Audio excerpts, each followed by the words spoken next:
జీవితంలో ఎప్పుడు మధ్యతరగతి మానవులు అదృష్టవంతులని నన్ను అడిగితే మన దేశంలో మధ్యతరగతి వాళ్లే ఎక్కువ. మనమంతా మధ్యతరగతి వాళ్ళవే. మరీ కోటీశ్వరులం కాదు, మరీ పేదవాళ్ళము కాదు, మధ్యతరగతి వాళ్ళం. అంతే కదా. మనం అదృష్టవంతులం. ఎందుకో తెలుసా? మనం మరీ కిందకి లేము, మరీ పైకి లేము, మధ్యస్థంగా ఉన్నాం. మరీ కిందకు ఉన్న వాళ్ళకి ఇబ్బంది ఏమిటో తెలుసా? నిరంతరము బాధే. ఓ పూట ఉంటే రెండో పూట ఉండదు. ఓ పిల్లకి పెళ్లి చేస్తే రెండో పిల్లకి కష్టం.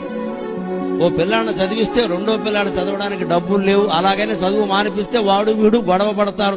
నాన్నకు నువ్వంటే ప్రేమ, నిన్ను చదివించాడు, రిక్షా తొక్కి మరీ చదివించాడు, నన్ను చదివించలేదంటాడు. ఎంతమందిని చదివిస్తారండి? రకరకాలు పేదవాళ్ల బాధలు. పెద్దవాళ్ల బాధలు మరీ వేరుగా ఉంటాయండి. అక్కడ 100 కోట్ల రూపాయలు పోగుపడిపోతాయి. కొడుకులిద్దరికీ పడవు, కూతుళ్ళిద్దరికీ పడదు, భార్యాభర్తకి పడదు. పెళ్లి చేస్తే కొడుక్కి కోడలకి పడదు. అంతా పడకపోవడమే ఎక్కువ, అస్తమానం మేడ నుంచి కింద పడటమే ఎక్కువ.